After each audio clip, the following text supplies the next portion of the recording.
اندھیری رتیاں۔ ناظرین آداب، ڈی ڈی اردو کے اس خاص پروگرام جس کا نام ہے اردو شاعری کا بدلتا منظرنامہ، اس پروگرام میں میں رضا حیدر آپ سبھی کا استقبال کرتا ہوں۔ آج ہم گفتگو کریں گے بہادر شاہ ظفر کی زندگی، ان کی شاعری اور ان کے عہد کے اوپر، اور اس گفتگو میں شامل ہیں ہمارے دو خاص مہمان جن کا میں تعارف کراتا چلوں۔ میرے پہلے مہمان ہیں پروفیسر شریف حسین قاسمی صاحب، اور ہمارے دوسرے مہمان ہیں ڈاکٹر شعیب رضا خان صاحب۔ پروفیسر شریف حسین قاسمی صاحب کسی بھی طرح سے علمی اور ادبی دنیا میں تعارف کے محتاج نہیں ہیں، فارسی اور اردو کے ایک بڑے اسکالرس ہیں۔ تو ناظرین، آج ہماری کوشش ہوگی کہ بہادر شاہ ظفر کی زندگی کے ہر پہلو پر ہم اپنے دونوں مہمانوں سے گفتگو کریں۔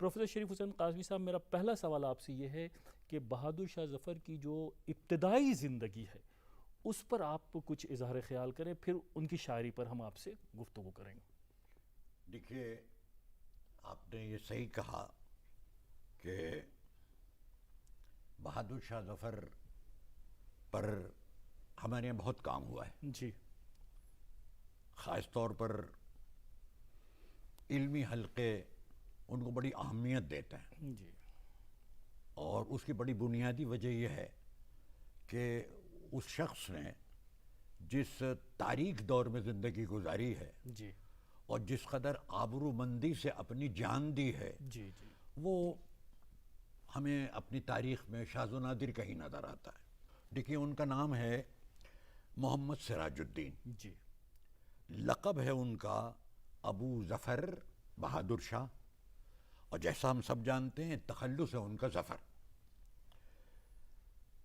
کیسی دلچسپ اور بدقسمتی کی بات ہے کہ وہ تخت پر بیٹھے ہیں جب ان کی 62 برس کی عمر ہے۔ جی، یہ اس دور میں موت کی عمر تھی۔ آج کو بھول جائیے کہ اب ہمارے یہاں نارمل عمر 100 برس تک ہے، لیکن وہ اس زمانے میں نہیں تھی۔ لیکن 62 برس کی عمر میں وہ تخت پر بیٹھے اور کوئی 21 برس حکومت کی، جی، اگر آپ اسے حکومت کہتے ہیں، جی، جی، اگر آپ اسے حکومت کہتے ہیں تو 21 برس حکومت کی، اور 1858 میں انگریزوں نے انہیں ملک سے نکال دیا اور رنگون بھیج دیا، جہاں 2 4 5 10 برس کے بعد ان کا انتقال ہو گیا، وہیں ان کا مزار ہے۔ جی، میں عام طور پر میں نے جب بہادر شاہ ظفر کے سلسلے میں غور کیا، اس خاندان کی عظمت کا ایک نیا پہلو میرے سامنے آیا۔ جی، یہ مشکل نہیں تھا کہ وہ جن حالات میں گھرے ہوئے تھے، وہ جانتے تھے یہ 2 4 5 دن میں اب یا تو میں مر جاؤں گا یا مجھے یہ مار ڈالیں گے، حکومت تو میرے پاس ہے ہی نہیں جب سے میں تخت پہ بیٹھا ہوں، یہ تو برائے نام ہے۔ ایک امکان اس کا موجود تھا جو ہو رہا تھا، لوگ اپنی پرانی وفاداریاں چھوڑ کر نئے حاکموں سے رابطہ قائم کر رہے تھے۔ جی، ان کے لیے بڑا آسان تھا کہ یہ انگریزوں سے گفتگو کرتے کہ بھائی مجھے آپ عزت سے یہاں سے جانے دیجئے، یہ پکڑیے بیٹھیے تخت پر، مجھے عزت سے جانے دیجئے۔ انہوں نے یہ گفتگو نہیں کی، اتنا بڑا کلیجہ چاہیے تھا۔ جی، انہیں یہ معلوم تھا کہ اگر میں یہ گفتگو نہیں کروں گا تو یہ مجھے زبردستی جو برائے نام انہوں نے ہی مجھے تخت دیا ہے اس سے اتاریں گے، نہ صرف یہ کہ میری بے عزتی کریں گے بلکہ میرے خاندان کو چن چن کر ایک ایک فرد کو جان سے ماریں گے۔ جی، جی، یہی ہوا، جی، یہی ہوا۔ وہ کھڑا ہوا نہیں جا رہا، جو آزادی کے لیے اور انگریزوں کو باہر نکالنے کے لیے گروہ اس وقت قدرت نے پیدا کر دیا تھا، ان کے کہنے سے گھوڑے پہ بیٹھ گئے۔ جی، ذرا تصور کیجئے، اتنا بوڑھا آدمی چلا جاتا نہیں، اٹھا جاتا نہیں، گھوڑے پہ بیٹھ گئے کہ میں اپنا ملک، اپنی عزت، اپنے ملک کی عزت بچاؤں گا، چلو بٹھاؤ گھوڑے پہ بٹھاؤ، چلو کہاں جانا چاہتے ہو۔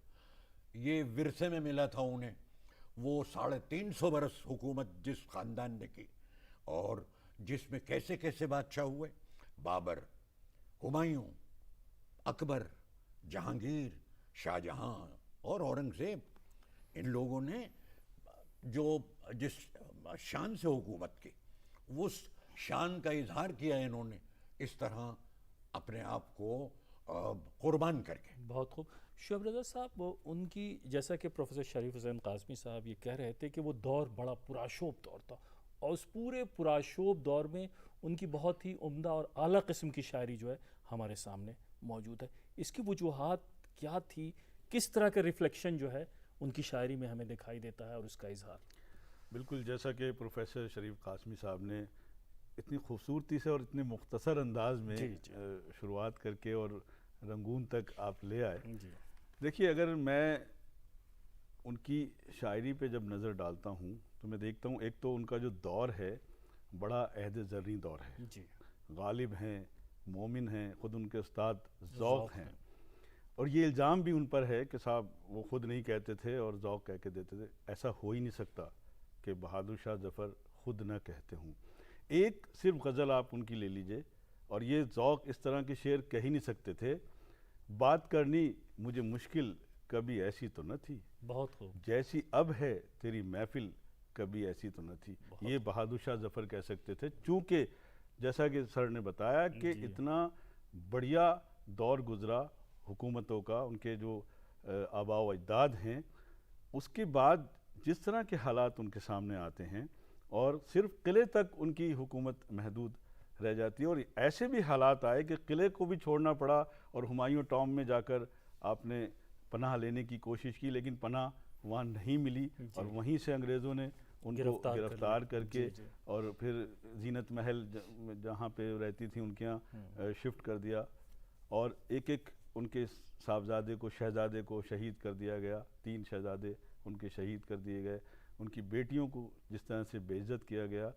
تو جو آپ اس پوری غزل کو اگر دیکھیں، لے گیا چھین کے کون آج تیرا صبر و قرار، بے قراری تجھے اے دل کبھی ایسی تو نہ تھی، چشم قاتل تھی ہمیشہ تیری دشمن لیکن جیسی اب ہو گئی قاتل کبھی ایسی تو نہ تھی. آپ دیکھیے ایک ایک شعر میں وہ تمام چیزیں جو ہیں جو ان پہ گزر رہی ہیں، ان کی زندگی پہ گزر رہی ہیں. ایک بادشاہ ہے اور اس کو کس طریقے سے، کن حالات سے زندگی گزارنا پڑ رہی ہے. اور پھر جن لوگوں نے جنگ آزادی کی پہلی تحریک شروع کی، انہوں نے کہا نہیں، ہم آپ کو ہی اپنا رہنما بنائیں گے اور آپ کو کھڑا ہونا پڑے گا. مغل خون تھا، کھڑا ہو گئے وہ. ٹھیک ہے، سر نے جیسے بتایا کہ گھوڑے پہ بیٹھ گئے اور عہد کر لیا کہ نہیں، اپنی ملک کی عزت اور بقا کے لیے وہ لڑیں گے، اور لڑائی کی.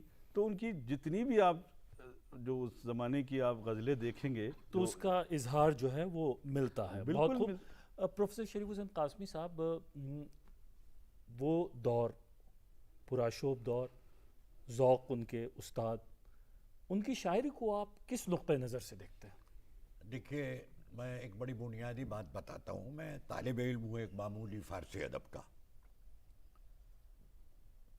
میں نے جو مطالعہ کیا فارسی ادب کا، میں مثال دوں گا اس کی کہ پرآشوب دور میں کہ فوری بعد جو ایک دور شروع ہوتا ہے وہ ادب میں ایک چینج کا دور ہوتا ہے. اور ہمارے ہاں جن لوگوں نے اور جن اسکالرس نے، وہ یورپ کے ہوں یا ہندوستانی ہوں یا ایرانی ہوں، خود انہوں نے جو فارسی ادب اور خاص طور پر فارسی شاعری کی تاریخ لکھی ہے، انہوں نے یہ بتایا کہ پرآشوب دور میں جو عظیم الشان ادب پیدا ہوا ہے، اس کی مثال پرامن دور میں نہیں ملتی. بہت خوب. جی. اب آپ دیکھیے اس پرآشوب دور میں کیسے کیسے شعراء، کیسے کیسے شعراء پیدا ہوئے. غالب، کوئی آپ مثال دے سکتے ہیں اس شخص کی؟ ذوق، مومن، اور جناب والا ابو صفی، صہبائی، آزردہ، ایک پوری کہکشاں، ایک کہکشاں ہے جی عظیم شعراء کی. اور یہ سب علماء بھی تھے. دوسری طرف جناب والا کونوں کھدروں میں بیٹھے اپنے اپنے مدرسوں میں شاہ ولی اللہ کا خاندان، جو صرف ہندوستان میں نہیں، آج بھی ان کی کتابیں سارے عالم اسلام میں بنیادی کتابوں کی حیثیت سے پڑھائی جاتی ہیں. اب بہادر شاہ ظفر کی فارسی شاعری اور اردو شاعری